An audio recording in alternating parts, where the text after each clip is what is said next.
Hello and welcome, friends. Welcome to my channel. Welcome to Story Time, where I get to share some of my hard-learned lessons with you, the viewers, hoping that you will take these lessons and be more wiser and not make the mistakes that I have made.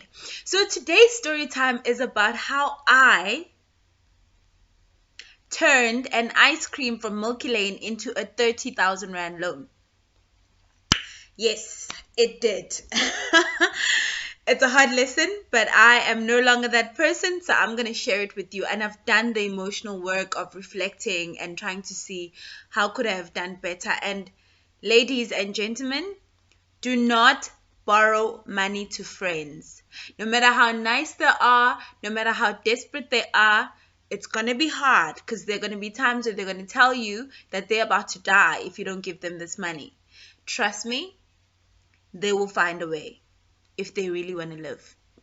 Anyway, let me get into the story before I get all emotional about it. So today I'm just drinking warm water with some mint leaves in it. It is really healthy and it's delicious.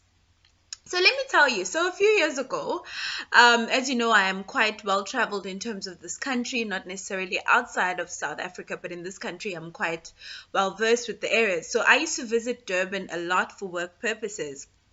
And I used to always stay at this hotel called Elangeni, the Southern Sun, which is right at the beach.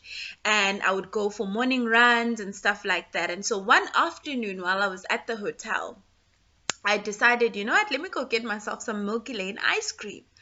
So fine, I went, got my ice cream. So I'm standing in the queue because it's always packed. Standing in the queue, minding my own business. I order my sundae and all that stuff. Next thing, I hear a voice from behind me saying, that sounds delicious. I think that's exactly what I'm going to order. So I'm like, hello, how are you? Who that? I think I should have had like layers, like wings or antennas ringing saying, run, run, run.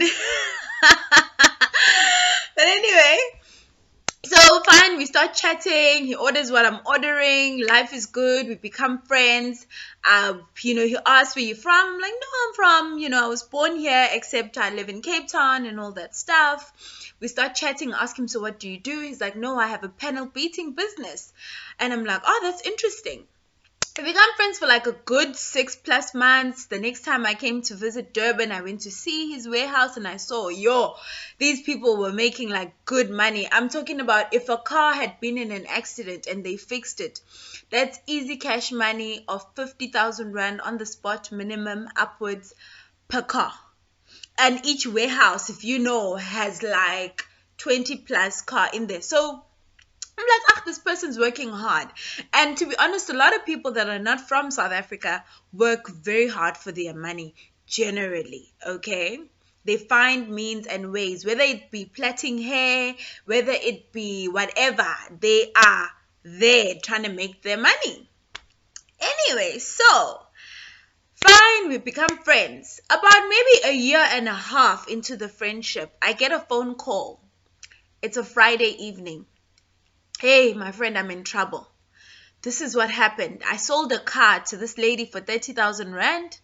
And this lady has now come back and said she doesn't want the car anymore and she wants her 30,000 Rand. Now, the problem is I don't have the money anymore. I paid rent for it, which is 28,000 Rand, the rent for the warehouse. So I'm like, ish, man, that's sad, eh? But you know what? Just sell the car, resell it, or try and find another client or find another car to quickly fix and get paid, So I try and like strategize. I'm like, post it on Gumtree, post it on OLX, just like get it moving. He's like, no, man, you don't understand. And I'm like, this is hectic now. He says, look, she has come back with taxi drivers. And these guys said they're going to kill me on Monday if I haven't paid her. So I'm like, it sounds bizarre. It does. But here's the thing. I grew up surrounded by those taxi people. I know how they operate. So if you don't know, you're watching this and you're like, what is this chick talking about? Honey, if you're looking for a gang or you want people to handle business, the taxi guys are usually the people to go to because one, they've got weapons. Two, their heads are like very heated and they're always ready for battle. And three, they know how to take care of stuff. That's as much as I'm saying. But anyway, so that's what he said. So when he said, it's the taxi people, I started thinking, yay, this is quite serious.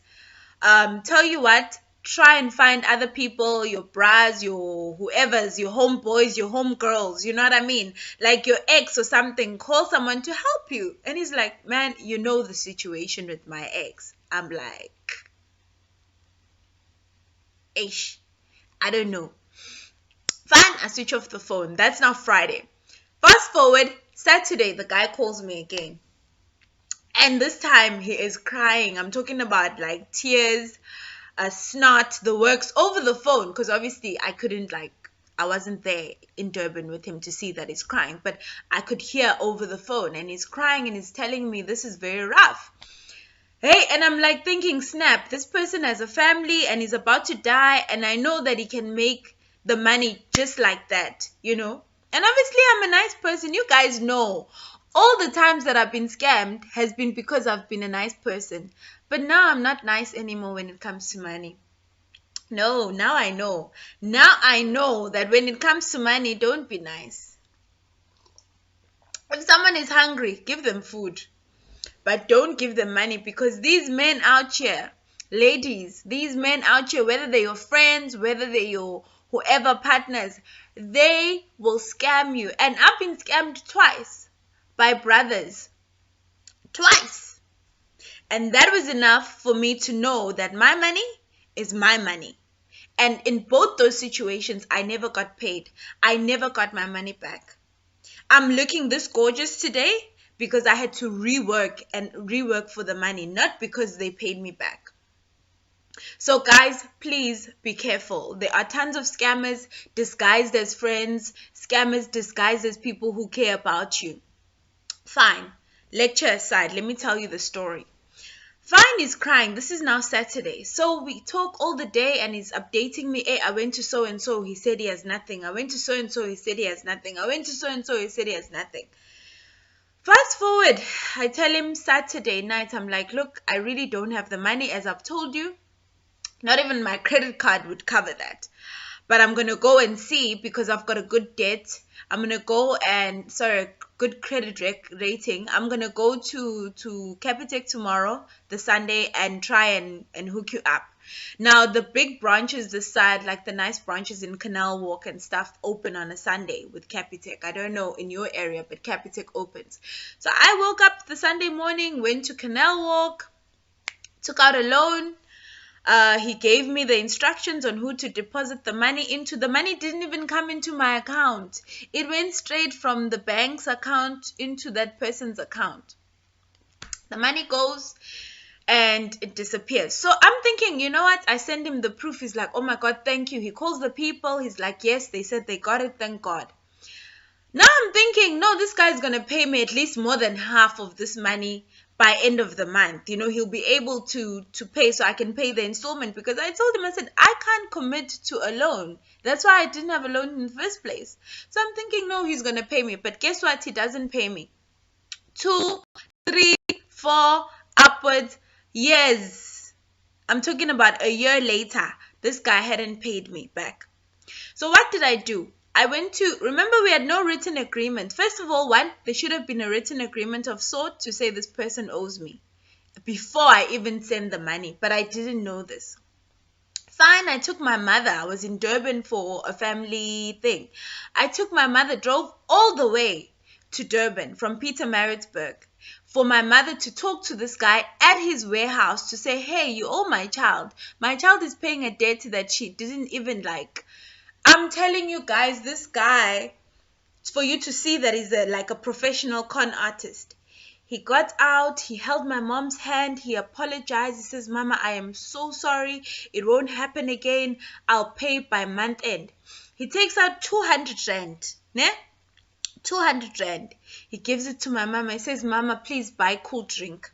because you've came all the way. I am sorry. This thing wasn't meant to get out of order. So I'm like, my mom's like, oh, he's a nice guy. No, he's definitely gonna pay you, my child. Fast forward, I go back to Cape Town. My mom's not there anymore. I call this guy. This guy's no longer answering my calls. This guy is no longer replying to my messages, guys. Eventually, he starts paying me like 2.5, 2,000, 3,000, sends an e-wallet of 1,000 rand here. In total, the only amount he paid to date in 2020 was 8,000.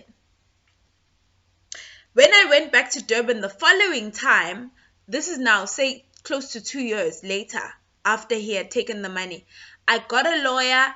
The lawyer drafted a contract. I took the contract to him. He signed it. But guess what? He didn't listen to the contract. And 2, because I'm not in the area, I couldn't even go there myself and take him to small claims court. 3, the court battles need me to be there in person, and I'm not in Durban. What do I do now? Am I going to spend more money flying back to Durban for a court case when this guy could just pay me the money? And spend more money in flights when I'm already 30,000 rand in debt? Guys, it was so sad, and I had to do a lot of emotional work for me to get to a point where I'm like, you know what? It's my money. It's a lot of money. It's money that I didn't have. I was trying to help out a friend. But you know what? Since the friend thinks he knows what he's doing and he's scamming me, 1, I cut the friendship off completely. 2, I told myself I'm going to pay it back bit by bit. And when I do, when I pay it back, never ever will I help anyone with money. Whether you're a family member, whether you're a friend, I am sorry, I am not giving anyone money.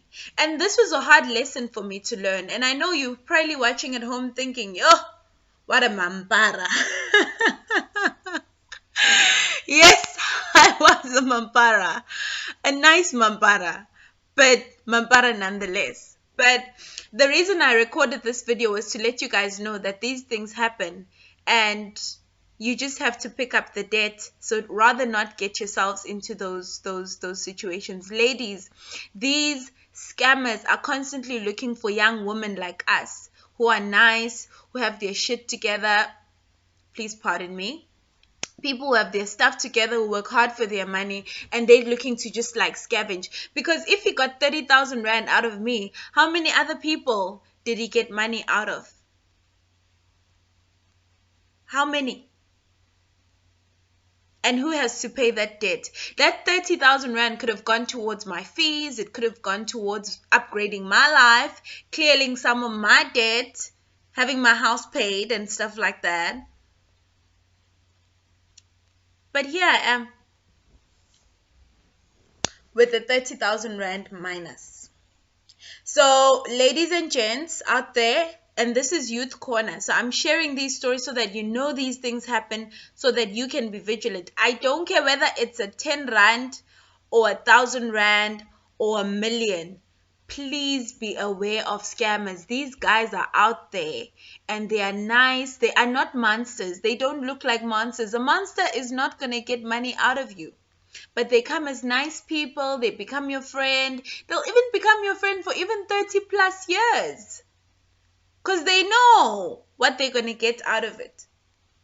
So guys, that's it for my story. I like to hear your opinions. As always, please tell me what you think about this. I'm actually getting emotional now because it was a lot of money. And that was a loan that set me back in my life that I didn't have to give. This person, whether they were telling the truth or not, whether they were dying or not, it was not my place. And this was a boundary that I didn't have in place. I didn't have a boundary to say, I am not going to give money to strangers. I didn't have that boundary, but now I do. So it's very important to know how to set boundaries for yourself and for the people that are in your circle, whether they are friends, whether they are parents, whoever they are, so that you don't get taken advantage of, just as much as I got taken advantage of. All I went was to get an ice cream at Milky Lane. And that turned into a 30,000 rand worth of debt later on. So ladies and gents, that's all I'm saying. I hope you enjoyed today's story time. Please comment below and tell me what your thoughts are. Bye.